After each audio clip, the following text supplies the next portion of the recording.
Esta es la tarde en el continente americano. Cuando anochece en Europa y amanece en Asia, así cae la tarde en el continente americano y transcurre la noche y el amanecer en el resto del mundo. La tarde. ¿Qué tal? Bienvenidos a la tarde de NTN 24. Gracias por estar con nosotros. A nombre de Idania Chirinos les doy la bienvenida. Mi nombre es Joely Ramírez. Los vamos a acompañar durante las próximas 2 horas con las noticias y el análisis de las mismas. Los invitamos a que se comuniquen a través de las cuentas de Twitter que aparecen en su pantalla, @NTN24, @la tarde NTN24, mi cuenta personal, @Joely Ramírez. Vamos a comenzar. Hoy se conocieron las primeras declaraciones del candidato a la presidencia de Brasil, Jair Bolsonaro, que ayer fue víctima de un ataque con cuchillo durante un acto de campaña en Minas Gerais, en el sureste de la nación. El aspirante derechista favorito en las encuestas de opinión dijo que nunca le ha hecho daño a nadie y que está dispuesto a sacrificar su vida por el país. Bolsonaro fue trasladado a un hospital de Sao Paulo para continuar con su tratamiento mientras la policía interroga al autor del ataque. Todos tenemos una misión en la tierra y la mía se va a cumplir. Desde la cama del hospital y con voz débil, estas fueron algunas de las declaraciones que ofreció Jair Bolsonaro, horas después de la agresión que sufrió en pleno mitin. Y un dolor como el que estoy sintiendo ahora mismo no se lo deseo a nadie. Lo que pase de ahora en adelante con mi vida siempre va a ser por nuestro país. El atacante, identificado como Adélio Bispo de Oliveira, fue sometido a interrogatorio en la sede de la Policía Federal de Juiz de Fora. De Oliveira dijo que obedeció una orden de Dios. Aunque en un principio se creyó que la herida no era grave, luego uno de los hijos del candidato derechista informó que el cuchillo le afectó parte del hígado, pulmón e intestino. Tiene más color, está mejor, se está recuperando muy bien. Los médicos dijeron que si no estaba en tan buena forma, probablemente estaría muerto porque perdió algo así como 2 litros de sangre. Jair Bolsonaro, quien lidera el Partido Social Liberal, fue sometido a una cirugía tras el ataque con cuchillo. Había 3 perforaciones en el intestino delgado, fueron tratadas. Cerramos las perforaciones en los intestinos, tenía una lesión grave en el intestino grueso. Las heridas amenazaban su vida, era un riesgo. Fue trasladado al hospital sirio-libanés de la ciudad de Sao Paulo, donde continuará con su tratamiento. Los especialistas desconocen cuándo darán de alta al aspirante a la presidencia. Sin embargo, admitieron que la recuperación tras las primeras horas de la cirugía fue muy satisfactoria. Otro de los hijos de Bolsonaro sugirió que el ataque llevara a su padre a la presidencia. Tengo un mensaje para esos bandidos que intentaron llevarse la vida de un hombre de familia que espera ser el padre de millones de brasileños. Acaban de elegir al nuevo presidente y será en la primera vuelta. Por su parte, la exmandataria Dilma Rousseff lamentó el hecho, pero aseguró que incentivar el odio crea este tipo de actitudes. En total son 9 los candidatos a la presidencia que se enfrentarán en las elecciones del próximo 7 de octubre. Sin embargo, sin el exmandatario Luis Ignacio Lula da Silva en la carrera presidencial, 4 son los favoritos para llegar al Palacio de Planalto. Vamos a ver quiénes son. En primer lugar está Jair Bolsonaro, quien lidera el Partido Social Liberal. Bolsonaro, de extrema derecha, es calificado como el Donald Trump de Brasil. Esto debido a sus declaraciones homofóbicas, machistas y racistas. En el segundo lugar se encuentra Marina Silva. Ella es de la coalición socialista Red de Sustentabilidad, REDE. Es ecologista, tiene 60 años. Aspiró a la presidencia en las elecciones de 2010 y 2014. En ambos casos quedó en tercer lugar con cerca de 20 millones de votos.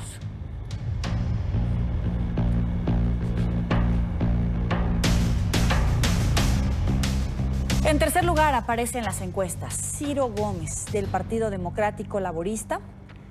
Tiene 60 años, es un veterano político y abogado, y aunque no hizo parte del Partido de los Trabajadores, fue ministro de Integración Nacional durante el primer gobierno de Luis Ignacio Lula da Silva. Evidentemente, estamos a la espera de que el expresidente Lula da Silva determine cuál va a ser su situación. Por último está Geraldo Alckmin, quien representa al Partido de la Socialdemocracia Brasileña, movimiento que encabezó la oposición en los gobiernos de Dilma Rousseff y Lula da Silva. Alckmin tiene 65 años, es médico de profesión. Entre 2001 y 2006 fue gobernador del estado de Sao Paulo y posteriormente candidato a las elecciones presidenciales de 2006.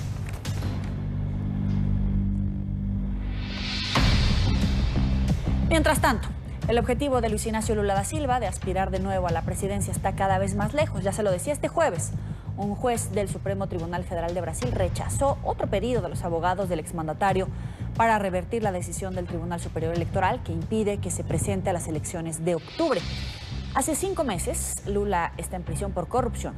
Fernando Haddad, actual fórmula vicepresidencial, reemplazaría a Lula en esta aspiración.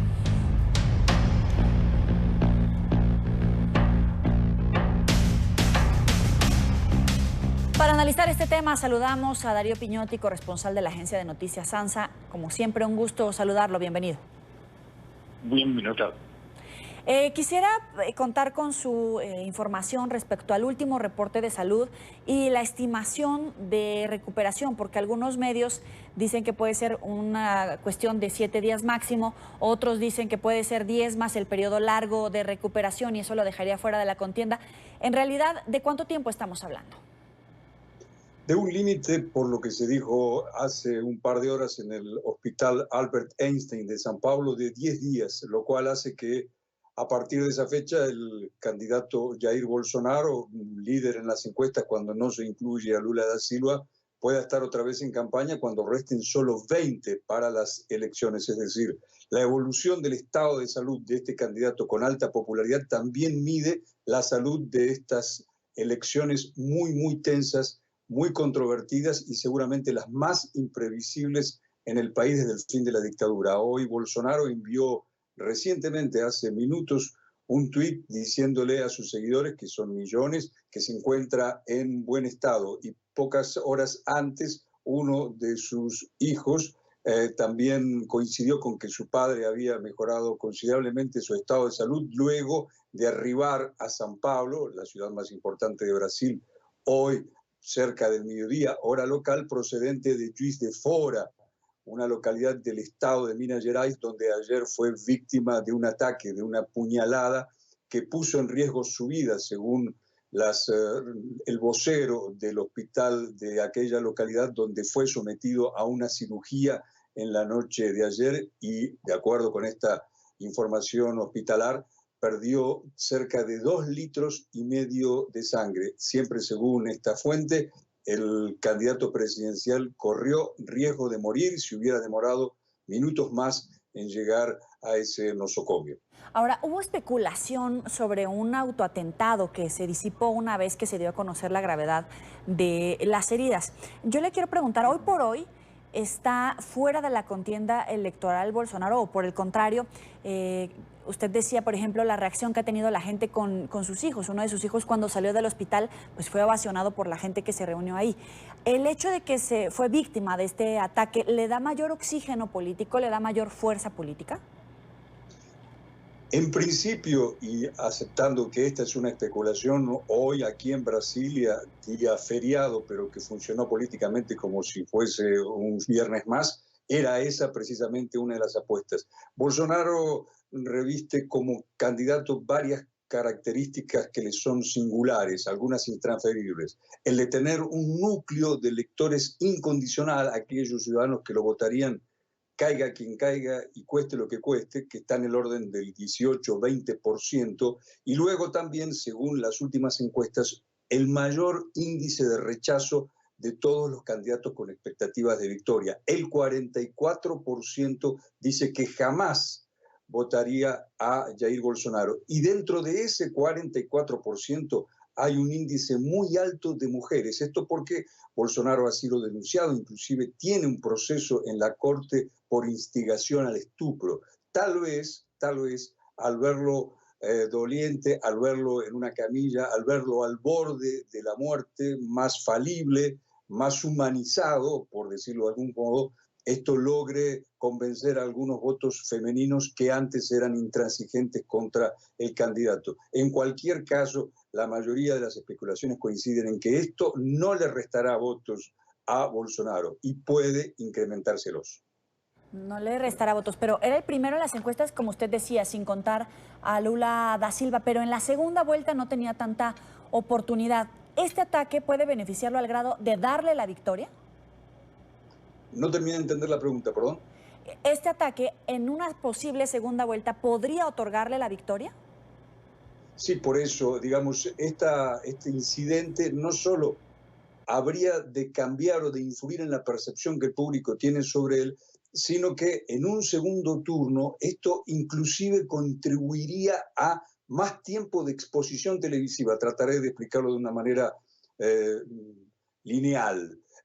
Todos estos días, Bolsonaro, por pertenecer a una agrupación política de muy poco peso parlamentario, el Partido Social Liberal, tenía derecho a solo 11 segundos de publicidad por día. Por ejemplo, uno de sus rivales importantes, Geraldo Alckmin, exgobernador del estado de San Pablo, tiene derecho a 4 minutos por día y la coalición liderada por Lula a 2. Claro que a partir de que Bolsonaro sufrió este atentado, las últimas 24 horas prácticamente han sido dedicadas a él. Por tanto, aunque esto no esté en el ánimo del candidato herido, del candidato que fue víctima del atentado, cuantos más días se encontrara en reposo y cuantos más días la atención del periodismo esté en las puertas del Hospital Einstein, más provechoso sería para su campaña. Por ejemplo, además, y este es otro ángulo que habría que tener en cuenta en este mercadeo electoral, en este marketing contrarreloj, porque restan a partir de hoy solo 30 días para los comicios, el candidato ya hizo saber a través de sus voceros que no participará en los próximos 3 debates televisivos. Y esta era, digámoslo, una de las tácticas de Bolsonaro, que siendo muy fuerte, muy poderoso en los sondeos, no lo es tanto en los debates frente a sus rivales. Y con el motivo más que justificado de su reposo, no estará entonces en 3 de ellos, en los 3 próximos. En suma, aunque el ataque haya sido una pésima noticia para la salud, inclusive para el riesgo de muerte de Jair Bolsonaro, en términos electorales la lectura es otra. Pero a la fórmula vicepresidencial del expresidente Lula da Silva no le da tiempo de remontar, no le puede servir incluso la calidad de preso que tiene el expresidente. Probablemente a partir del martes próximo, cuando se acabe, cuando expiren el tiempo, el plazo que tiene Luis Ignacio Lula da Silva para apelar a la justicia, a la Corte Suprema, y finalmente su candidato a vice, Fernando Haddad, asuma como postulante, se podrá ver cuánto impacta la deserción de Lula o no. Hay sondeos en los que se formulaban entre las preguntas principales, a quién vota y a quién no vota, algunas preguntas subsidiarias. Por ejemplo, ¿a quién votaría usted si Lula no estuviera? Y otras como, ¿usted votaría al candidato a quien Lula le recomendara? En esos números, las perspectivas de Haddad son relativamente auspiciosas. La mayoría de los sondeos que realizaron ese tipo de indagación indicaba que Haddad podría obtener un caudal como para llegar al balotaje del 28 de octubre. Sucede que es poco el tiempo entre el martes próximo y el 30 de octubre para que la opinión pública nacional conozca a Haddad. Recordemos que él fue alcalde de San Pablo, que si bien es la ciudad más importante, más populosa de América del Sur, no basta como para tener proyección en un país del tamaño de Brasil, de 208 millones de habitantes y de 147 millones de electores. Una guerra contra el tiempo y contra el desconocimiento o el bajo índice de visibilidad de Haddad. Otro interrogante que comenzará a despejarse a partir del martes, a partir del miércoles, con la campaña, con la publicidad que se iniciará ese día cuando ya Lula no aparezca como el candidato presidencial del Partido de los Trabajadores y sí Fernando Haddad. Ahora, con Bolsonaro acuchillado, con Lula en esta incógnita, con los escándalos de corrupción en la política de Brasil, ¿cuáles son las opciones políticas de gobernantes de los brasileños? ¿O nada más les queda votar por el candidato que les digan, en este caso Lula da Silva o Bolsonaro? ¿O cuál es el panorama? Ciertamente el escenario que cualquiera de los vencedores le aguarda a partir del 1 de enero de 2019 es por demás incierto.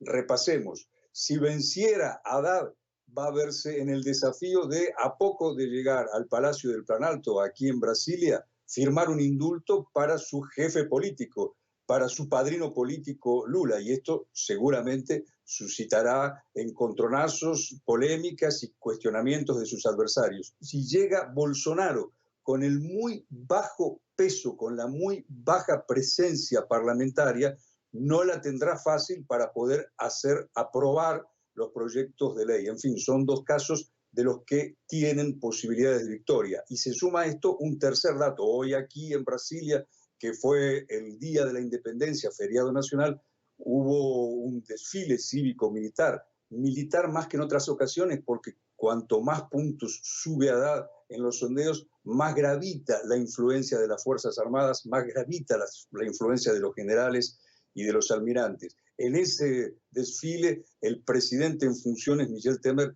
recibió una cerrada silbatina. Y aquí viene la tercera de las preguntas. ¿Será que Temer, a partir del 1 de enero del año próximo, siendo que en sus espaldas pesan 2 denuncias de corrupción, digámoslo así, 2 denuncias y media, porque está brotando, está madurando otra denuncia, estará en libertad? Por tanto, un año político plagado de turbulencias, este de 2018, y un 2019 que no se presenta sino con muchas nubes y con muchas incertidumbres. Le agradezco a Darío Piñotti, corresponsal de la agencia de noticias ANSA. Gracias por estar con nosotros.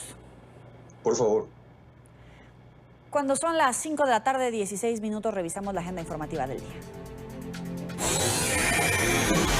Es noticia argentina, donde la comunidad de venezolanos radicados en el país se presentó en el Congreso para apoyar la iniciativa del presidente Mauricio Macri de denunciar ante la Corte Penal Internacional los crímenes cometidos por el gobierno de Nicolás Maduro. Países como Colombia, Chile y Paraguay acompañarán el pedido del mandatario argentino. Federico Juanto tiene más información. Adelante. Hola, ¿qué tal, amigos de la tarde? Y la comunidad venezolana en la Argentina cada vez crece más. En estos últimos tiempos se registran alrededor de 300 venezolanos que vienen al país por semana. Esta situación ocurre también en otros países de Sudamérica, dado la situación que se está viviendo en Venezuela bajo el régimen de Nicolás Maduro. Lo cierto es que el presidente Mauricio Macri dijo que en las próximas semanas iba a denunciar ante la Corte Penal Internacional los crímenes ocurridos en el régimen de Nicolás Maduro. La comunidad venezolana que radica aquí en nuestro país acompañó este pedido de Mauricio Macri en el Congreso de la Nación. El presidente argentino consideró que hasta el momento cualquier intento por mejorar la situación política y social de Venezuela ha sido frustrante y mencionó que la concreción de la denuncia ante la Corte Penal será en algunas semanas. Venezolanos radicados en Argentina acompañaron el pedido de Macri. Muchísimas gracias además al Estado argentino, que ha determinado una firme posición contra la dictadura de Nicolás Maduro en Venezuela y a favor de la comunidad venezolana. Hoy el éxodo venezolano se extiende, como la crisis en Venezuela también se hace insoportable, y es por eso que respaldamos firmes, sin miedos y además muy decididos y con mucha firmeza acciones como la del presidente Mauricio Macri, quienes buscan en un bloque regional denunciar a Nicolás Maduro y al régimen venezolano ante la Corte Penal Internacional. Cada vez hay más venezolanos que se radican en Argentina. 300 venezolanos por semana aproximadamente llegan a la Argentina para radicarse en la Argentina a partir de la crisis. Pero vemos que es un número pequeño a comparación de lo que sucede en países como Ecuador, como en Perú, como en Colombia. Sin embargo, la comunidad venezolana ha crecido exponencialmente más de un 300% en los últimos años acá en la Argentina, y hemos sido acogidos. A pesar de escapar del régimen de Nicolás Maduro, siempre están las ilusiones de volver a la amada Venezuela. Yo siempre digo acá en la Argentina, cuando me dicen, ¿te quedas a vivir toda la vida? Yo el día 2 que caiga la dictadura me devuelvo para mi país, para seguir construyendo mi nación, porque es lo mío. Sin embargo, estaremos siempre agradecidos en la Argentina, en toda Latinoamérica y en muchísimas partes del mundo que nos han abierto las puertas como hermanos. Chile, Paraguay y Colombia son algunos de los países que se han sumado al pedido de Mauricio Macri, que espera también que sean más países sudamericanos para poder presentar esta denuncia ante la Corte Penal Internacional. También Luis Almagro dijo que acompañará la denuncia del presidente argentino. Estamos hablando del titular de la OEA. Desde Buenos Aires, esta es toda la información. Continuamos con ustedes en el Centro Internacional de Noticias. Hasta luego. Es noticia Colombia, donde voceros de distintos partidos políticos dividieron opiniones sobre la posibilidad de que el proceso de diálogo entre el nuevo gobierno y la guerrilla del ELN continúe. Mientras la izquierda dice que hay condiciones para seguir, el Centro Democrático pide que este grupo libere a todas las personas que mantiene secuestradas. Recordemos que el ultimátum es este viernes, 7 de septiembre. No levantarse de la mesa de diálogo es la petición que hacen los sectores de izquierda al gobierno. Así que le hemos pedido al presidente que la decisión que tome es continuar ese camino, obviamente desde la perspectiva que él tiene y buscando los ajustes necesarios. El Centro Democrático pide que haya un compromiso serio por parte del ELN frente al tema del secuestro. Exigimos al ELN que entregue un cronograma detallado de liberación de todos los secuestrados en su poder, porque si no lo hace, definitivamente no hay ninguna posibilidad de avanzar con este proceso. Otros sectores son pesimistas. No va a pasar absolutamente nada en favor de la paz. Los del ELN no van a soltar a los secuestrados y que Duque tampoco se quiera mucho dialogar con el ELN porque los plazos fueron muy cortos.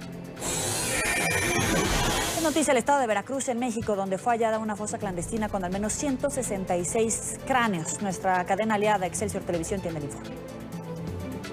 En un predio ubicado en la zona centro del estado de Veracruz fueron hallados restos de 166 personas que fueron inhumados de manera clandestina. A principios del mes de agosto del año en curso, la Fiscalía Especializada para la Atención de Denuncias por Personas Desaparecidas, a través de actos de investigación, logró identificar, ubicar y obtener el testimonio de una persona que señaló un punto específico en la zona centro del estado de Veracruz, en donde habrían sido inhumados de manera clandestina cientos de personas.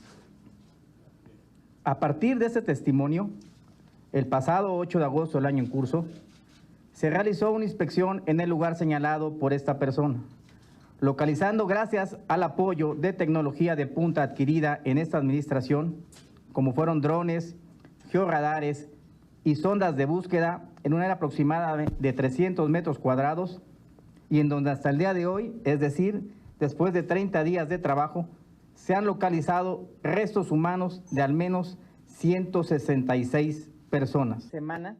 Señaló que este número de hallazgos se estableció a partir de la cifra de cráneos en 32 puntos del área de búsqueda durante los últimos 30 días. Se han localizado, además de restos humanos, más de 200 prendas de vestir, 114 identificaciones, así como diversos accesorios y artefactos personales. Del análisis antropológico de los hallazgos, se ha podido determinar que se trata de inhumaciones clandestinas de al menos 2 años de antigüedad. El fiscal general de Veracruz no determinó el punto exacto del sitio en donde se encontraron las fosas clandestinas por razones de seguridad. Tampoco le notificó a ningún colectivo de búsqueda de desaparecidos. Es noticia Guatemala, donde al menos 2 reos murieron y 4 resultaron heridos después de un tiroteo que se registró hoy en el interior de una cárcel de Quetzaltenango, en la ciudad de Guatemala. La Policía Nacional informó que los privados de libertad se aglomeraron y efectuaron disparos que dieron como resultado ese balance.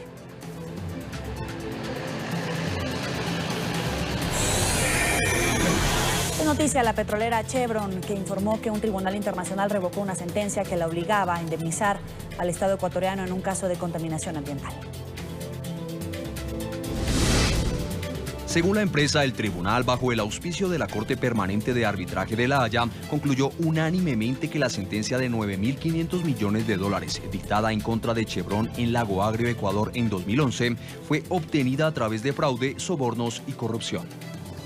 Seguimos en Ecuador. Las reacciones a esta condena no se hicieron esperar en el gobierno de Lenín Moreno. Afirman que se inyectarán recursos para anular este fallo, que consideran ilegal aun cuando reconocen que no hubo una defensa adecuada de este caso por parte de la administración de Rafael Correa. John Paul Bardellini tiene la información. Adelante. Hola, ¿qué tal? Muy buenas tardes. Lo que le toca al Estado ecuatoriano entonces es esperar a la cuantificación de la posible indemnización que haya que pagar a la petrolera Chevron Texaco y luego, según el Procurador General del Estado y el gobierno del presidente Lenín Moreno, buscar repetir, es decir, cobrar esos dineros a los funcionarios de los gobiernos anteriores que permitieron este revés judicial. En su fallo, el Tribunal de Arbitraje determina que Ecuador habría violado el acuerdo de protección de inversiones con Estados Unidos en perjuicio de Chevron, cuando afirma que la condena original contra la petrolera, que ordena el pago de $9.500 millones en indemnizaciones a comunidades indígenas por daños ambientales, habría sido fruto de la corrupción. Le ofrecieron un soborno contra cobro de la indemnización a Chevron. Esto lo declara el tribunal y eso hace que el Ecuador sea responsable por denegación de justicia. Por eso deberá pagar a Chevron una indemnización por daños y perjuicios que aún debe cuantificarse. Golpe devastador a la economía que para el gobierno ecuatoriano se debe a la negligencia del gobierno de Rafael Correa. Los intereses del Estado no fueron defendidos como corresponde en derecho internacional. Este caso fue aprovechado por el anterior régimen para ganar protagonismo político y mediático. Y por eso acudieron a exigir al procurador inicie acciones para recuperar esos dineros. Para sancionar a los funcionarios que generaron daño a los intereses de la República del Ecuador. El momento en que se llegue a determinar la cuantía, la Procuraduría General del Estado iniciará las acciones para obtener la repetición. Así como se ofrece emprender en Bélgica recursos legales para obtener la nulidad de este arbitraje por falta de competencia, cuando este mecanismo entró en vigencia con el Tratado de Protección de Inversiones con Estados Unidos de 1997 y Chevron Texaco operó en Ecuador hasta 1992. Mas si este último recurso falla, el procurador advierte cuál será la consecuencia para las comunidades indígenas y campesinas afectadas por la contaminación que demandaron a la petrolera. En este juicio, a menos que logremos la nulidad del laudo arbitral, obviamente estos demandantes ya no tienen posibilidades. Las acciones que ellos tendrían que iniciar son acciones nuevas. No puede, mediante el laudo arbitral, el Ejecutivo, acatando ese laudo arbitral, disponer a los jueces que no ejecute la sentencia. Eso es inaceptable, es inaudito. Y es que explica el abogado de las comunidades, esto viola el derecho internacional. Derechos comerciales. Entonces, eso no pueden prevalecer o imponerse en los derechos humanos de la población como tal. Decir lo que dice el procurador es dejar en completa indefensión, es favorecer completamente a la empresa Chevron Corporation, es negar el acceso a la justicia de los pueblos, es condenar a los pueblos indígenas y campesinos a que nunca se repare el crimen cometido por esta empresa aquí en el Estado ecuatoriano. Así entonces resta esperar en los próximos 90 días en que inicie la fase de determinación de la cuantía por la cual el Estado ecuatoriano deberá responder a la petrolera Chevron en los Estados Unidos. Esa es la información que tenemos desde Quito. Esto ahora ustedes continúan con más aquí en la tarde. Un abrazo. Hasta pronto. Es noticia la desolación que hay en las calles de Nicaragua. Así permanece en las principales ciudades del país tras la convocatoria de un nuevo paro nacional por parte de la oposición. Con la huelga exigen al régimen de Daniel Ortega liberar a todos los presos políticos y retomar el diálogo para poner fin a la crisis que inició el pasado mes de abril. El paro nacional inició en la madrugada de este viernes y se prolongará por 24 horas, según anunció la Alianza Cívica por la Democracia y la Justicia, el grupo opositor más importante de Nicaragua. En esta tercera jornada, salvo contadas excepciones, las calles y los comercios se encuentran vacíos en todo el país. Sin embargo, varias gasolineras están funcionando, así como los buses de transporte público y algunas zonas francas. La intención de la protesta es presionar al presidente Daniel Ortega para lograr la liberación de los presos políticos, el fin a la represión violenta y a la criminalización de las protestas. Durante el anterior paro nacional, la empresa privada suspendió su funcionamiento en un 90% y se espera que en esta ocasión el porcentaje sea mayor. Por las protestas y la represión, el país ha entrado en una crisis que lleva ya 144 días. El régimen orteguista ha desplegado agentes policiales para controlar cualquier situación inesperada. Efectivos fuertemente armados están patrullando mercados y calles. La ciudadanía ha denunciado como excesivas las medidas. A pesar de la crisis y el clamor popular por un cambio en el país, varios comerciantes decidieron abrir sus locales ante el temor de perder el sustento de su familia. Yo no participo en el paro porque si yo no vengo, la fruta se friega y yo tengo que vender diario toda esta vez. Es importante porque sabe que si no venimos se los pueden malear el producto y no podemos ir a sacar otra vez al monte donde vamos a comprar, ¿sabes? Y como pues el día del paro supuestamente dice que no iba ni nadie, nosotros venimos pues porque si no la pitaya se lo iba a malear y no íbamos a sacar lo que íbamos a sacar el día de mañana. Si sabe que no hay que aprovechar el día de hoy para venir a vender y no hay que afligirse porque a nosotros los mercaderos nada los detiene. A través de redes sociales, el apoyo al paro ha sido clave. Muchos ciudadanos aseguraron que no recibirán visitas y que incluso evitarán salir durante el fin de semana en apoyo a los opositores detenidos, los que están en huelga de hambre y las madres que han perdido a sus hijos. De acuerdo con la Asociación Nicaragüense Pro Derechos Humanos, al menos 481 personas han muerto desde el 18 de abril. En esta parte del programa saludamos a Gerald Chávez, periodista nicaragüense de Voz TV. Gracias por estar con nosotros, bienvenido. Hola, buenas tardes. Saludos desde Nicaragua. ¿Cómo interpretan el hecho de que la gente haya decidido de manera voluntaria cerrar sus negocios en muchas provincias, más allá de la convocatoria de la Alianza Cívica, más allá de lo que hacen los profesores, los empresarios que están reunidos en esta alianza, el hecho de que la gente, por decisión propia, esté haciendo un acto silencioso, pero a la vez pues con un mensaje muy fuerte? Hola, este es el tercer paro nacional que fue convocado precisamente por la Alianza Cívica por la Justicia y la Democracia, que está conformado específicamente por las cúpulas empresariales, la sociedad civil y también los universitarios, algo que fue muy repentino y que tomó por sorpresa a la población, y es que fue este paro que se convocó el día jueves. Desde horas de la mañana los medios de comunicación fuimos informados sobre este paro que se estaría desarrollando el día de hoy a partir de las 00:00. Es algo que la gente había estado solicitando desde hace varios días con respecto a la situación de represión que se ha registrado en el país y que ha dejado más de 400 personas fallecidas, según el último informe presentado por la Comisión de Derechos Humanos. Varias de las organizaciones han presentado este informe.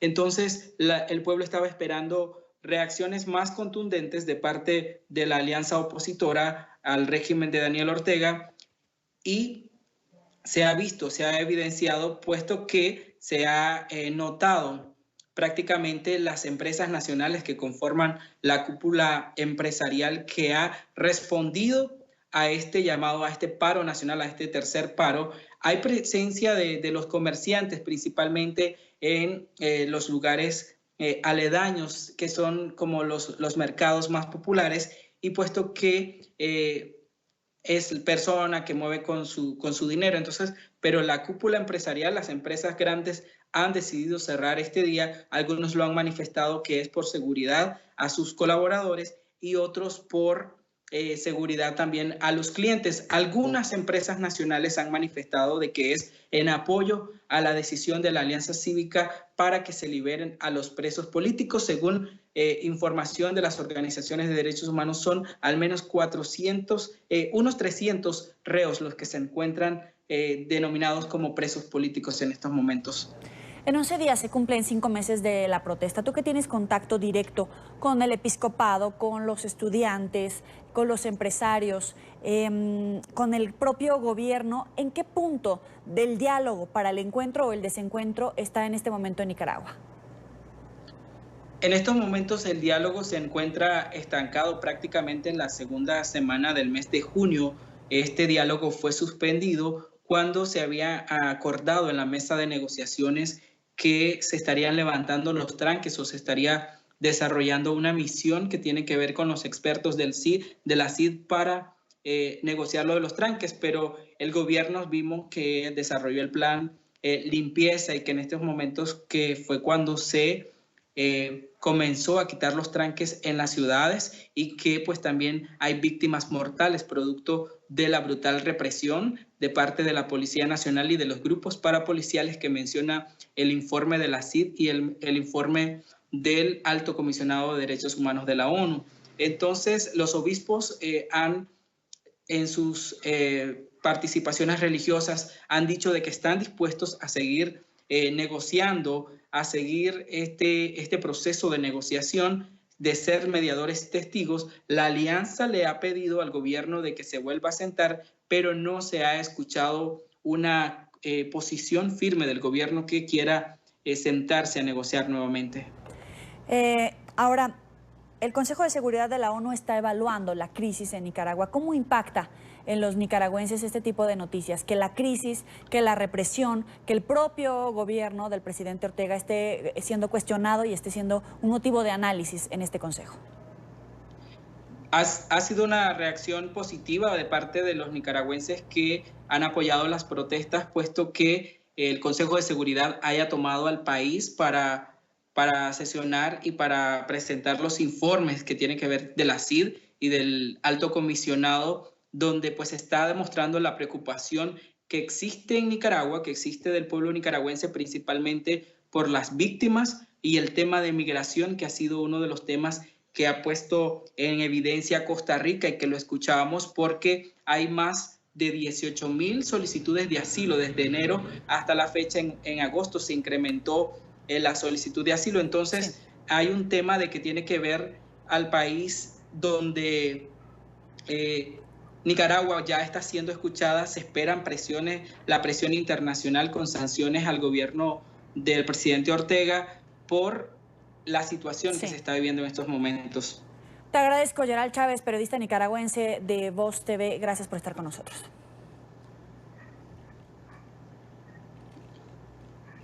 Hasta luego.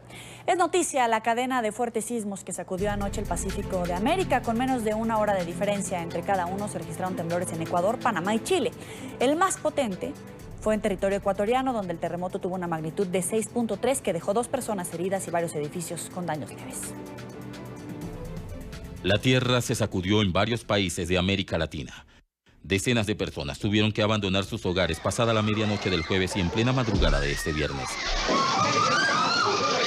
Con una magnitud de 6.3, este movimiento telúrico sacudió este jueves en la noche el centro de Ecuador, dejando 2 heridos y daños leves en edificaciones. Hasta el momento, no se han reportado víctimas mortales. El epicentro del temblor se registró a 94 kilómetros al sur de la ciudad de Ambato y a una profundidad de 112 kilómetros, según reportó el Servicio Geológico de Estados Unidos. Las imágenes de lámparas y estanterías moviéndose y temblando causaron alarma entre las personas que huyeron para ponerse a salvo. A través de redes sociales, los ciudadanos publicaron videos del momento en el que todo parecía venirse abajo. Más tarde, cuando apenas habían pasado unos minutos, se reportó otro temblor de magnitud 5.9 en Panamá. A la 1:47 de la madrugada hora local, el suelo del país centroamericano sacudió a la población. El pánico se convirtió en el protagonista de estas escenas. El movimiento tuvo el epicentro a 15 kilómetros del poblado de Yavisa, en la provincia de Darién, con una profundidad de 10 kilómetros según el Servicio Geológico de Estados Unidos. En cadena, como efecto dominó, un tercer sismo se dejó sentir durante la madrugada de este viernes en Chile. Otro movimiento estremeció el norte y el centro del país. Los chilenos informaron que eran alrededor de las 2:40 de la madrugada hora local, cuando sintieron que todo se movía. Este fue de magnitud 5.8, con epicentro a 35 kilómetros del Alto del Carmen y a 97 kilómetros de profundidad, informó el Centro Sismológico Nacional del país.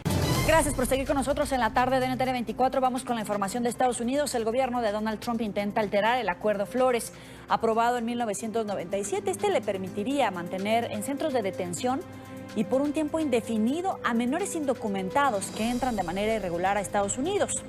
Este acuerdo marca 20 días como el tiempo máximo que las autoridades pueden mantener privados de libertad a niños que entran al país de manera irregular. Emiliana Molina tiene el siguiente informe. Hola, ¿qué tal? Muy buenas tardes. En otro intento de la administración en la frontera entre Estados Unidos y México, intentan ampliar el plazo en lo que los menores de edad pueden quedarse detenidos en un centro de detención. E intentan también acabar o modificar el acuerdo desde la polémica de la política de cero tolerancia que implementa un juez federal en Los Ángeles. Entonces lo que va a suceder es que esto volverá a regulaciones que ellos han propuesto, estarían en contra. En mi opinión, lo que va a suceder es que la juez ya ha rechazado, creo que están en violación del acuerdo. Según la administración de Trump, acabar con este acuerdo sería un paso importante para luchar en contra de la inmigración ilegal. Y es que ya han puesto varias quejas ante los tribunales aquí en Estados Unidos, asegurando que el acuerdo Flores permite el flujo de la inmigración en la frontera entre México y Estados Unidos. Detener a niños y familias por un tiempo no definido no es apropiado. Lo que estamos pidiendo es que el Congreso actúe. Es la única forma como se va a resolver el tema. El Congreso tiene que actuar y para hacer eso tiene que tomar los proyectos de leyes que están considerando y trabajar con el presidente para llegar a un acuerdo permanente, porque eso hacerlo de una forma de orden ejecutiva, como se está llevando a cabo, no es apropiado. Una vez publicada esta norma, podría terminar en los tribunales de Estados Unidos, pues hay varias organizaciones pro-inmigrantes que están dispuestos a luchar en contra de que se modifique el acuerdo Flores. Desde Washington, Emiliana Molina, NTN 24. Gracias, Emiliana. Esta intención de la administración Trump de modificar el acuerdo Flores genera Preocupación en la Comisión Interamericana de Derechos Humanos. Hace tan solo unos días este organismo hemisférico solicitó al gobierno estadounidense medidas cautelares para proteger los derechos de los migrantes y particularmente de los niños que fueron separados de sus familias. Gustavo Alegret tiene la siguiente información. Adelante, Gustavo. Saludos, muy buenas tardes. Este anuncio forma parte de una serie de políticas calificadas por la administración Trump de tolerancia cero que preocupan a la Comisión Interamericana de Derechos Humanos. Su secretario ejecutivo, Paolo Abreu, nos acompaña. Señor Abreu, gracias por estar con nosotros. Gracias. El anuncio de hoy vuelve a poner la preocupación, en este caso, sobre los niños migrantes y tan solo 2 semanas hace que ustedes emitieron y solicitaron medidas cautelares. ¿Es un balde de agua fría para lo que pide la Comisión? La Comisión ha solicitado la reunificación inmediata de estos niños y sus familias, bajo la presunción de que hay una violación a su integridad psicológica y que esa separación puede generar traumas futuros. Lo que esperamos de parte del gobierno es que este conjunto de medidas sigan estos estándares, que no son solo estándares interamericanos, pero también son estándares internacionales. Ahora la Comisión va a evaluar ese conjunto de nuevas medidas y en el seguimiento de la otorga de las medidas cautelares, identificar si hay compatibilidad o no con nuestras determinaciones y es muy probable que vamos a pronunciar oficialmente. La decisión que la Comisión ha tomado en ese momento fue de llamar a una audiencia pública para nuestro próximo periodo de sesiones en Colorado, donde vamos a discutir ese tema públicamente. Hoy en la región también hay otra atención informativa y es el paro nacional en Nicaragua. La CIDH ha insistido siempre en que tiene que haber movilización social para la defensa de los derechos fundamentales, de los derechos humanos. ¿La CIDH apoya ese paro como una medida más de presión al gobierno de Daniel Ortega? Nuestro mecanismo de seguimiento a la situación de Nicaragua, que está instalado en terreno en Managua, está observando un fenómeno muy grave, que es una intimidación que se instala previamente a los locales de manifestaciones con los autos, las policías e incluso los grupos parapoliciales para impedir o generar represalia a las personas que van a reunirse. Esa es una violación serísima al derecho de asociación, de reunirse pacíficamente. Y la Comisión ya ha determinado al Estado que garantice la libre expresión de cada uno de estos manifestantes. Una preocupación que tienen muchos países en la región es los migrantes venezolanos. Miles que salen de Venezuela para buscar un futuro mejor. Los países se están coordinando, pero hay voces que dicen que esa respuesta no está siendo la adecuada para hacer frente al reto, a la magnitud de lo que necesitan estos migrantes que están saliendo. ¿Cómo valora la CIDH esa respuesta, esos intentos de coordinación regional? La respuesta debe salir del plan de las ideas y efectivamente concretarse para cambiar la vida de la gente. Hay que generar 2 dimensiones. Una primera, de una respuesta regional unificada, para que no existan diferencias de trato y de documentación a estas personas. Pero también los estados deben desarrollar sus respuestas nacionales para integrar a estos migrantes a la realidad socioeconómica y permitir que ellos puedan seguir con sus proyectos de vida. En las últimas horas hemos visto en Brasil un intento de asesinato de uno de los candidatos, polémico, pero candidato que además va al frente de las encuestas, Jair Bolsonaro. ¿Cómo valora la CIDH este intento de acabar con un derecho político de los brasileños en este proceso electoral?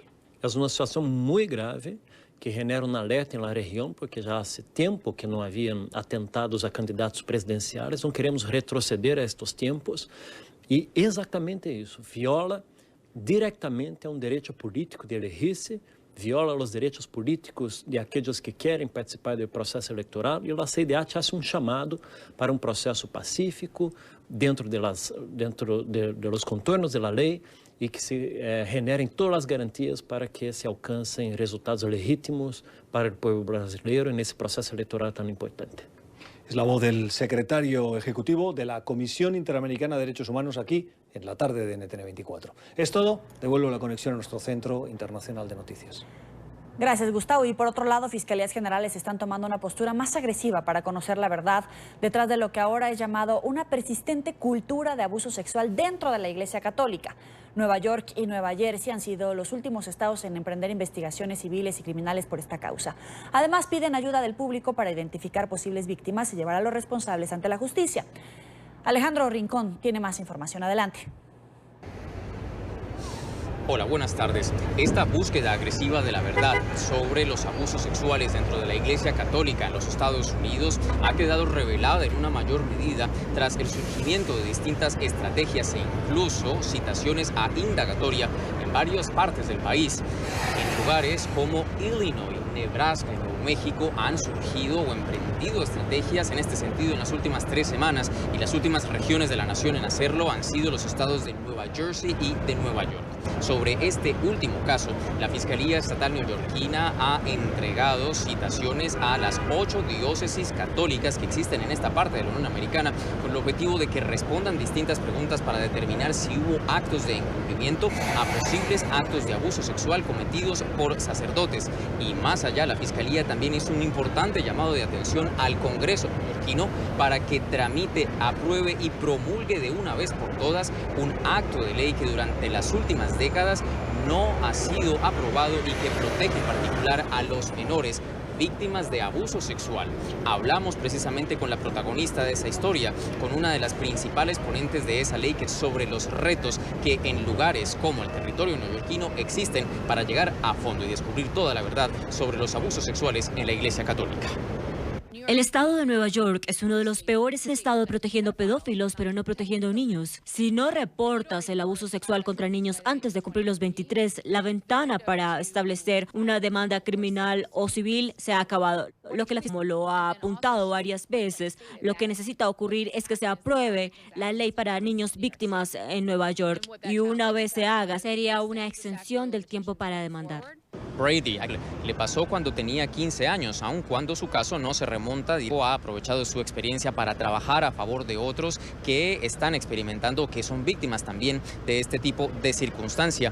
Y ella aprovechó su entrevista con NTN 24 para hacer un importante financiero en contra de esta norma para los niños. Viene de la Iglesia Católica. Hemos tratado de pasar esta norma por 13 años y en 13 años la Iglesia Católica en Nueva York ha estado en la puerta haciendo lobby cada año, evitando que sobrevivientes como yo ayuden a niños que vienen. No están por la ley. Y parte de ser religioso y parte de ser católico es reconocer y aceptar. Y francamente, el líder de la iglesia en el estado de Nueva York ha estado alejándose y ha sido negligente al no ayudar a la gente que más debería proteger y ayudar. Son justo este tipo de voces las que no pueden pasar desapercibidas a raíz del momento que vive ahora a nivel social los Estados Unidos de búsqueda de la verdad sobre lo que ha sucedido por décadas en la Iglesia Católica. Ellos, por su parte, los responsables del catolicismo en la Unión Americana, han dicho en distintas circunstancias que están dispuestos a cooperar. De hecho, en el único comunicado que han difundido del público, han expresado su voluntad de responder siempre a los cuestionamientos de las autoridades. Es todo lo que tenemos para ustedes por ahora. Continúen con más en la tarde. Gracias por seguir con nosotros en la tarde de NTN 24. Avanzamos. Este viernes se cumple un mes de la detención del diputado venezolano Juan Requesens, acusado de participar en el presunto intento de magnicidio contra Nicolás Maduro y detenido en la cárcel del SEBIN en el Helicoide. Sus familiares y abogados denuncian que son violados sus derechos. Luis Laya tiene el informe. El diputado Juan Requesens es inocente, es mi hijo y es inocente. Se cumple un mes de la detención del diputado Juan Requesens y sus familiares exigen verlo. Aún les niegan el acceso al SEBIN en el Helicoide. Los funcionarios aseguran que no se ha cumplido el tiempo de adaptación del detenido. Ellos aseguran, esto no existe. Eso es parte de la tortura y la violación continua del Estado de Derecho en este país, que no existe. De paso, los abogados, el doctor Joel y su equipo, no han tenido acceso al expediente, porque el tribunal no tiene despacho. No sabemos qué están cocinando allí, ni el doctor García tiene acceso para él, junto con Juan, planificar la estrategia de la defensa. Sus padres indican que los funcionarios policiales les reciben las comidas que le llevan al parlamentario todos los días, pero no tienen confirmación de que éstas lleguen a sus manos. Además, les prohíben el ingreso de medicamentos, pues aseguran que ellos los tienen. Indican que es necesario que los tome debido a que fue operado recientemente. Sí, estoy preocupado como médico, como padre, por la salud de Juan, porque él tiene un régimen dietético especial por la cirugía bariátrica que se realizó por razones de salud. Él tiene que comer ahora, tiene que alimentarse, tomar sus medicinas, hidratarse. Denuncian violaciones a sus derechos tanto humanos como procesales, pues no han tenido acceso al expediente. Indican que esto es una forma de tortura, que lo tengan incomunicado. A Juan se le ha violado el derecho a la libertad porque está encerrado en el helicoide, el derecho a la defensa porque no ha tenido contacto con sus abogados. Hoy se le viola el derecho a la dignidad porque como ser humano ha sido sometido a tratos crueles y ha sido humillado y ha sido vejado. Por su parte, Lilian Tintori, esposa de Leopoldo López, anunció que la próxima semana la familia Requesens se sumará a su movimiento en defensa de los derechos humanos y además en defensa de los presos políticos. Hoy Juan representa lo que han vivido muchos presos políticos. Hoy Juan representa lo que viven 378 presos políticos en Venezuela. Y nosotros vamos a seguir luchando por su libertad. Sus familiares exigieron que se haga justicia en este caso, indicaron que debe haber celeridad por parte de los tribunales venezolanos para que se cumpla el debido proceso en el caso del diputado Juan Requesens. Asimismo, exigieron a los organismos internacionales, la Iglesia venezolana y la Cruz Roja que garanticen su estado de salud. Desde Caracas, Venezuela, para la tarde de NTN 24, Luis Alejandro Alaya.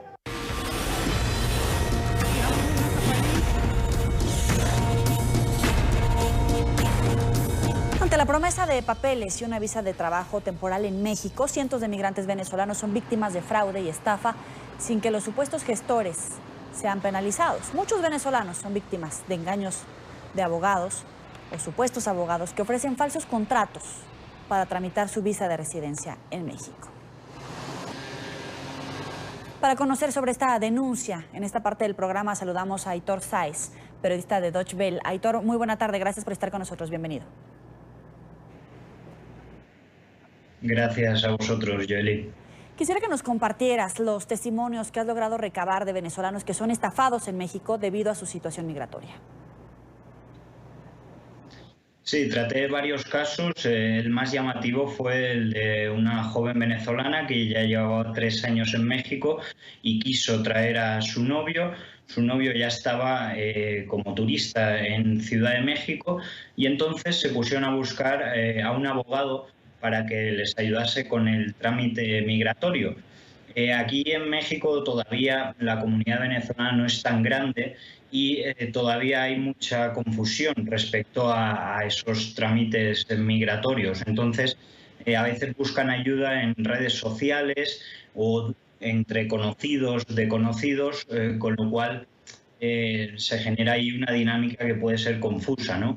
En este caso llegaron a un supuesto abogado que les pidió la mitad del pago por adelantado, 24.000 pesos, estamos hablando de $1.000, y ante la desesperación con la que se encuentran los venezolanos, pues esta pareja se los entregó en efectivo en un centro comercial, que con eso también hay que ir con mucho cuidado, y el abogado desapareció. No solo desapareció, sino que ingresó el trámite migratorio, en efecto, pero fue rechazado, fue negado, porque la supuesta empresa para la que habían contratado a este chico no estaba dada de alta, no existía. Con lo cual, al ser negada, el joven tuvo que volver y cuando intentó entrar a México por segunda vez, ya fue devuelto en el aeropuerto porque ya tenía una alerta migratoria, con lo cual deshacer esto una vez devuelto del aeropuerto ya es muy complicado. Ahora esta joven ha tenido que pagar nuevos abogados, hacer un nuevo desembolso para solicitar un amparo y tratar de resolver esta solución. Pero en cualquier caso es una tragedia para esta pareja, no solo por el dinero que han perdido, que les han robado, sino porque se les ha complicado mucho los planes que tenían. Ahora, tú entrevistaste a la presidenta de la Asociación de Venezolanos en México, Farida Acevedo, y aprovechando el contacto que tuviste con ella y que tuviste con los venezolanos, quisiera pedirte que aprovechemos este espacio para lanzar una alerta a los venezolanos que están en esta situación, porque estos supuestos abogados les piden copia del pasaporte, de su cédula de identidad, su domicilio, les piden además una fuerte cantidad en dólares. Es decir, no solamente están expuestos al fraude por parte de estos abogados, sino incluso un robo, un secuestro. Están en un blanco de los criminales.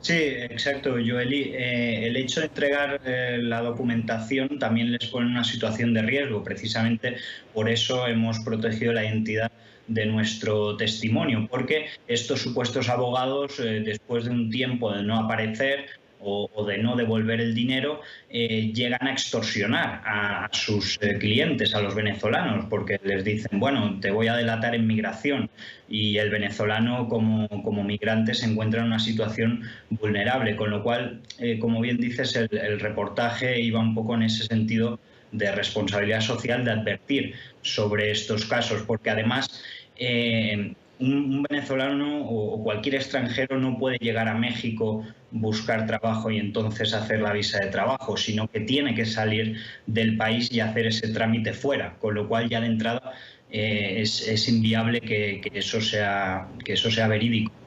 Ahora, ustedes averiguaron que hay incluso despachos de abogados que ofrecen contrataciones ficticias para tramitar estas visas, pero que les cobran una cantidad importante en dólares. ¿Qué tan amplia es esta red y qué tan organizada? Porque no solamente son estos abogados, también hay empresas que pueden estar prestando nombres, hay autoridades migratorias involucradas. ¿Qué tan amplia es esta red?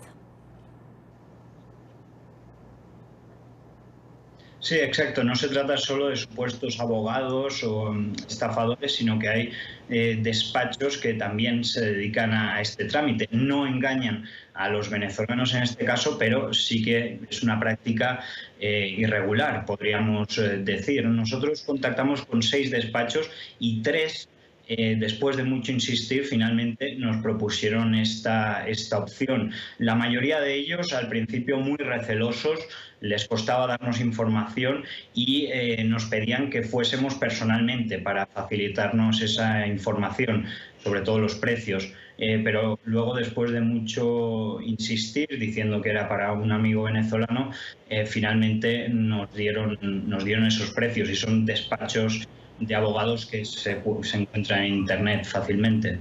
Ahora te pregunto, ¿cómo es el fenómeno que estás observando en México? Porque, por ejemplo, en Colombia, en Ecuador, en Perú, vemos filas y filas de venezolanos que están tratando de llegar a otro país, pero muchos de ellos no llevan pasaporte, no llevan cédula migratoria, no tienen algún documento oficial que les otorgue esta identidad. ¿Cómo es el fenómeno que llega a México? Porque tienen que llegar a través de avión, pero llegan con esa misma carencia de documentos, o por el contrario, portan este pasaporte.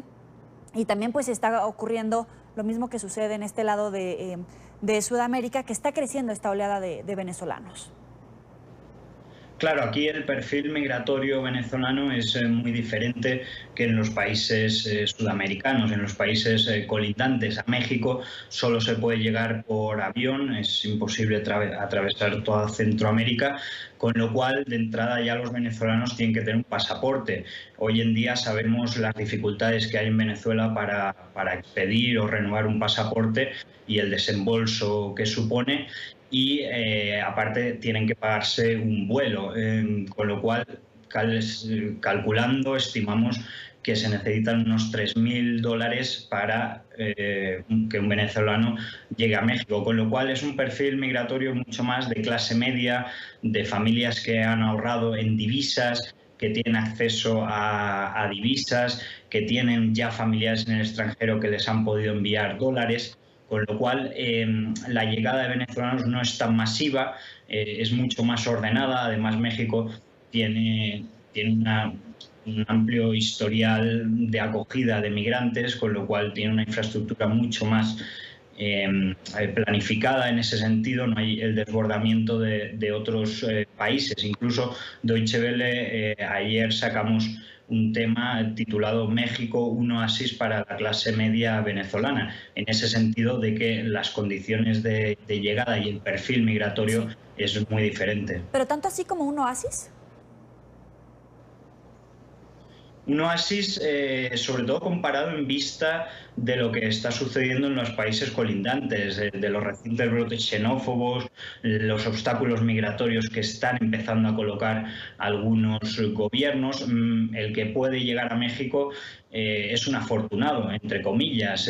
Ahorrar $3.000 ahora mismo en Venezuela es prácticamente imposible, con lo cual el que los pueda ahorrar con mucho esfuerzo es afortunado de llegar a México, que además tiene unas condiciones migratorias mucho más flexibles. Ahora en México, sobre todo, los venezolanos en el último año piden refugio, porque en México está dando refugio prácticamente a la totalidad y este refugio les da residencia permanente y les permite trabajar mientras tramitan la solicitud, con lo cual son condiciones que seguramente en otros países no se encuentran. Ahora, me llama mucho la atención el tema de la calidad migratoria en la que los reciben, porque en algunos países todavía existe el debate si otorgarles la calidad de refugiados. Es un debate en la comunidad internacional respecto a esta calidad migratoria para recibirlos. ¿Tú observas que en México sí se está dando este proceso de otorgar la calidad de refugiados a los venezolanos? Sí, la propia Farida Acevedo, la presidenta de Benemex, nos dijo que había un alto índice de aprobación. No hay datos exactos, hay mucha demora, pero finalmente se aprueba. El tema del refugio y el debate en la región me recuerda mucho a lo que sucedió en Europa con la llegada de refugiados de Oriente Medio. Al final, cada país tiene una posición según los migrantes o los refugiados que reciba. No es lo mismo Colombia, que recibe 1 millón, que México, que ahora ronda los 40.000 residentes venezolanos, no todos recién llegados, con lo cual es normal que la postura de los países choque en ese sentido. Para concluir, ¿cómo se sienten los venezolanos y cuál es el trato de los mexicanos ante esta oleada de migrantes venezolanos? Precisamente ahí viene lo de Oasis. México es un país acostumbrado históricamente a acoger migrantes, a acoger refugiados de otras guerras, con lo cual es una sociedad muy consciente de este fenómeno, con lo cual no se han dado ese tipo de manifestaciones xenófobas o de rechazo. Además, hay que tener en cuenta que en un país de 130 millones de personas, que haya 50.000 venezolanos todavía no es relevante. Es decir, no ha habido el impacto como en otros países o en otros municipios en los que sí se ha notado un desbordamiento, que eso es lo que genera el malestar entre la población. Pero en general los mexicanos siempre han estado muy dispuestos a recibir a cualquier tipo de persona. Agradecemos a Aitor Sáez, periodista de Deutsche Welle, por acompañarnos aquí en la tarde de NTN 24. Gracias a ustedes por la invitación. Hasta luego. Por otra parte, cientos de venezolanos emprenden largas caminatas cuando cruzan la frontera con Colombia. Este triste panorama de los exiliados quedó evidenciado en el especial periodístico de Noticias RCN, Los Caminantes. Un éxodo sin precedentes. Regresar para Venezuela es la muerte. Una travesía por las vías de Colombia. Por mí, por mi mamá. Una crisis humanitaria de inmensas proporciones. Yo me quiero ir para mi casa, pero tengo que seguir haciendo esto. Un viaje sin retorno. Ay, no puedo más. Los Caminantes, especial periodístico. Este domingo 9 de septiembre a las 22 horas en Venezuela y la costa este de los Estados Unidos. NTN 24, comprometido con las realidades de nuestros pueblos. En esta parte del programa saludamos a Carlos Arturo Albino, periodista de nuestra cadena aliada RCN. Carlos, muy buena tarde, bienvenido. Hola, buenas tardes, Joely. Un placer y gracias por la oportunidad. Primero que nada, ¿qué es lo que vamos a poder observar en este especial periodístico? Mire, estoy muy contento que NTN 24 transmita el especial periodístico de Noticias RCN Los Caminantes. Un trabajo en equipo que se hizo con nuestro camarógrafo Yesid Zorro, nuestros asistentes Carlos López y también Juan Carlos Niños, quienes nosotros viajamos desde Bogotá por carretera hasta Cúcuta y de Cúcuta a Bogotá también por tierra para conocer el drama de los migrantes. Joely, son desgarradores estos testimonios. Desgarran el alma, aprietan el corazón. Lo que nos conseguimos durante este camino son niños, mujeres, familias completas que están migrando. Yo diría más que migrar, están escapando de la difícil situación que se vive en Venezuela. Ahora, muchos de ellos, te quiero preguntar, salen sin pasaporte, sin cédula. ¿Cómo es este tránsito? Porque tienen unas condiciones totalmente desfavorables, no solamente por dejar su país, sino que van sin ningún documento que les pueda ayudar a facilitar el cruce de fronteras para llegar a otro territorio. Mira, esto con el pasar de los meses ha cambiado la migración. Nosotros para RCN y para NTN 24 hemos hecho estas coberturas periodísticas desde el Puente Internacional Simón Bolívar. Hace 2 años, cuando empezamos esta transmisión en el Puente Internacional, la gente lo que hacía era cruzar con sus maletas, compraba su tiquete en bus, porque ya no alcanzaba el dinero para el avión, sin embargo lo hacían en bus y empezaban la travesía por lo que es las carreteras de Colombia, pero en bus. Hoy en día, debido a la crisis que se ha agudizado en Venezuela, ya no hay documentos, ni siquiera no hay cédula para expedir la cédula de identidad, no expiden lo que es el pasaporte y Colombia está solicitando el pasaporte o la tarjeta migratoria para poder ingresar a Cúcuta.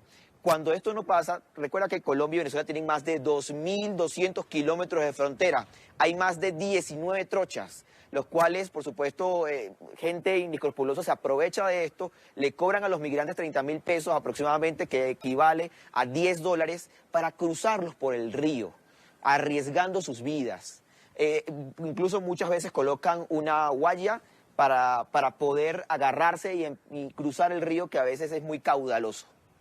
¿En qué condiciones de salud, en qué condiciones psicológicas, en qué condiciones anímicas los encuentras? Porque están dejando, de alguna manera decirlo, algo seguro como vivir en su país por buscar una vida mejor.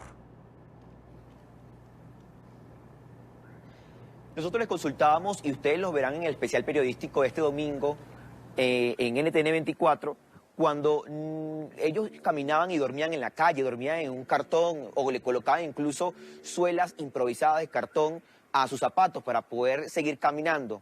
Yo les consultaba, ¿por qué no quedarse en Venezuela? Si vivir esta situación es más difícil a lo mejor, y ellos me decían una sola palabra, y es la que todos coinciden: el hambre.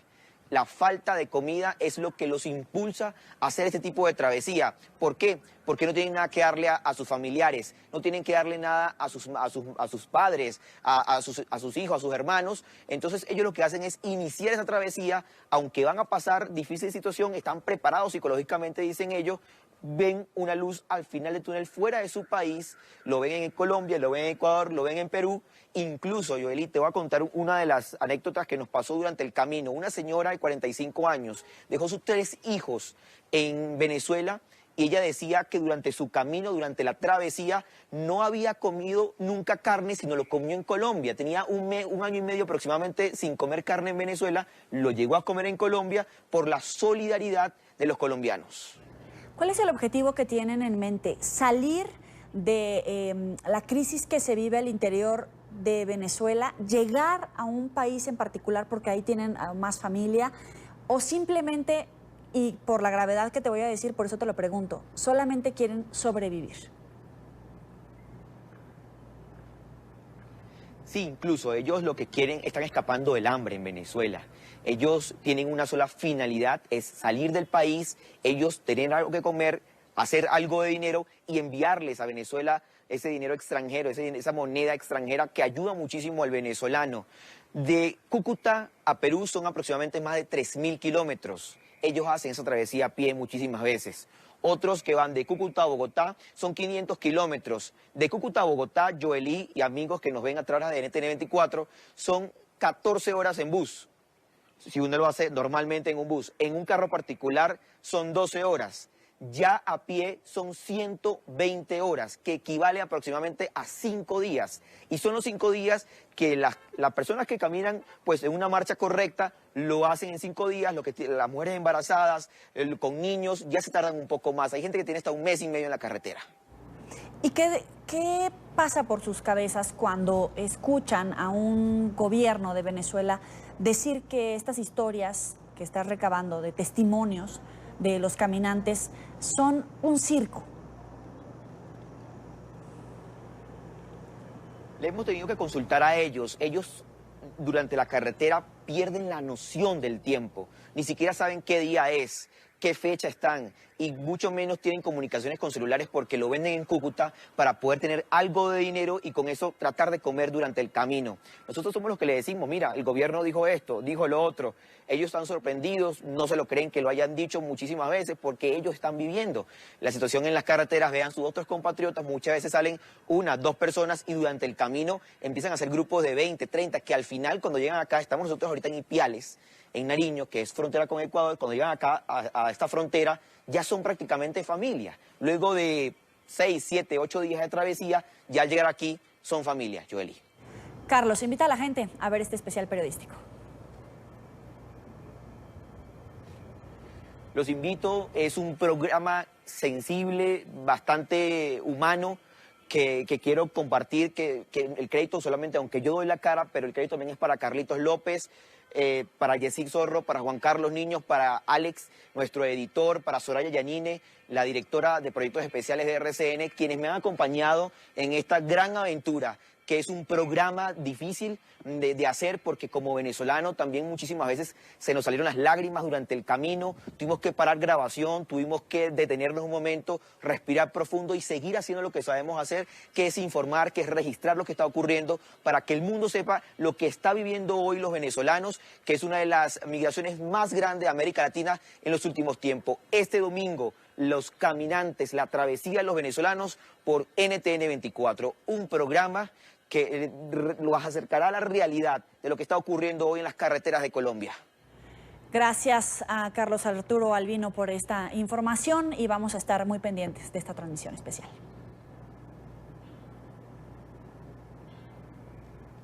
Muchas gracias. Avanzamos. La crisis humana, política y migratoria que vive Venezuela fue tratada en un foro organizado por las Juventudes Socialistas de España. Desde allí, líderes de la oposición venezolana explicaron a los jóvenes políticos españoles lo que significa vivir bajo el régimen de Nicolás Maduro. Más temprano, nuestro periodista Marcelo Moncayo realizó el siguiente informe. Hola, ¿qué tal? Un cordial saludo para todos ustedes aquí en la tarde, amigos televidentes. Las Juventudes Socialistas de España organizaron un foro para hablar sobre la actual situación que se vive en Venezuela. Desde allí, familiares del diputado venezolano Juan Requesens confirmaron que a un mes de su detención todavía no saben cuál es su estado actual. Veamos el siguiente informe. La situación venezolana es tema de interés para los políticos españoles.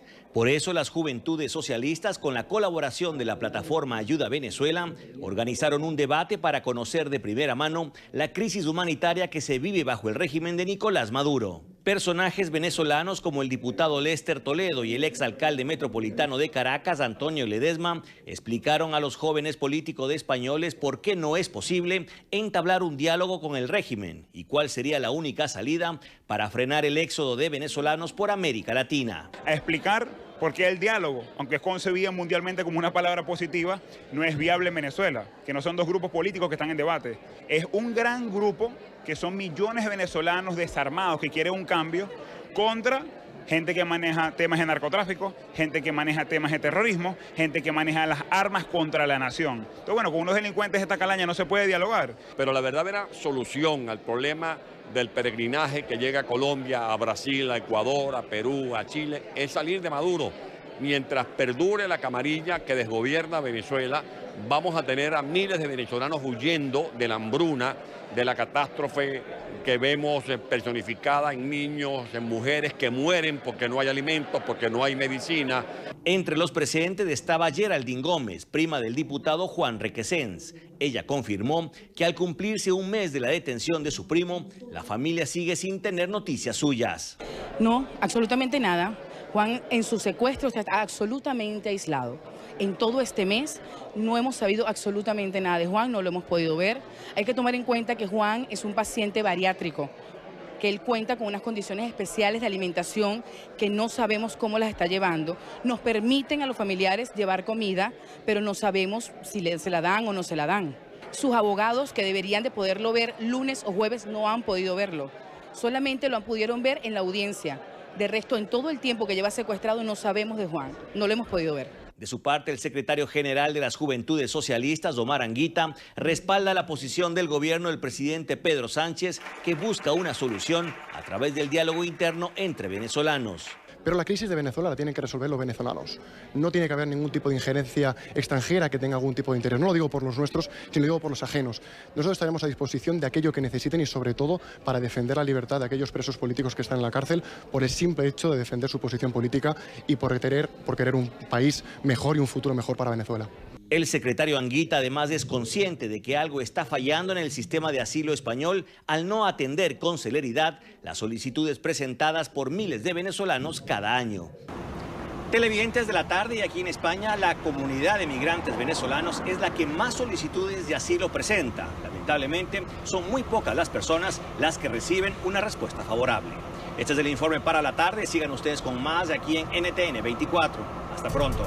En Londres, los fanáticos del séptimo arte podrán participar en una subasta para adquirir artículos usados de distintas y reconocidas películas. La chaqueta de Han Solo en El Imperio Contraataca o el sombrero de Indiana Jones forman parte de esta colección de más de 600 objetos y piezas de vestuario de grandes clásicos del cine que estarán en este evento. Tesoros del cine al mejor postor. La chaqueta de Han Solo o el famoso sombrero de Indiana Jones son algunos de los accesorios de grandes clásicos del cine que el jueves fueron expuestos en Londres antes de salir a subasta en 2 semanas. La colección incluye más de 600 objetos y piezas de vestuario, entre las que también destacan el aeropatín utilizado por Marty McFly en Volver al Futuro 2, un casco de los Stormtroopers de Star Wars, El Retorno del Jedi, o el traje que usó Johnny Depp en El Joven Manos de Tijera. Creo que muchos de los objetos aquí atraen a las personas porque son parte de su infancia. Muchas personas que tienen interés en objetos de aquí, como el aeropatín y la chaqueta de Han Solo, crecieron viendo estas películas y ahora están en una etapa en la que podrían tener más ingresos disponibles y piensan, podría quedarme con algo de mis películas favoritas. El grupo Prop Store organiza cada año una venta de objetos utilizados en los rodajes de cine. El objetivo de este año es alcanzar un récord de ventas de unos 4,6 millones de dólares por todo el lote.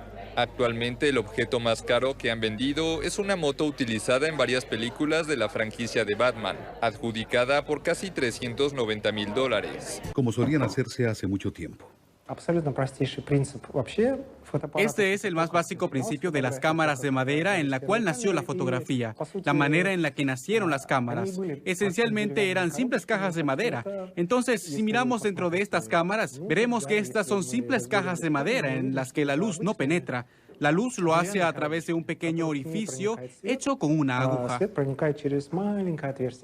Esto es lo que se necesita para obtener una foto en la película. Pero las cámaras de Lebedev son un poco más elaboradas que simples cajas de madera. Usa elementos que encuentra en la naturaleza para diseñar piezas únicas. Camina por la costa en busca de madera de árboles caídos, especialmente aquellos desgastados naturalmente y pulidos por el oleaje. Estas piezas de madera flotante yacían en el mar. En este caso, están sin corteza y tienen una superficie agradable. No se procesa y de esta manera mis cámaras salen sin pulir. Usa otros materiales naturales como piedras y conchas para decorar sus cámaras. El trabajo de Lebedev, que incluye tanto, se exhibe en una exposición en su región natal de Kaliningrado. Sus cámaras se venden a $150 cada una, pero sus fotografías no tienen precio. Puedes seguirnos en Twitter, @NTN24, @NTN24B, @NTN24Co, mi cuenta personal, @Yoeli Ramírez. Gracias por estar con nosotros. Pásenla muy bien.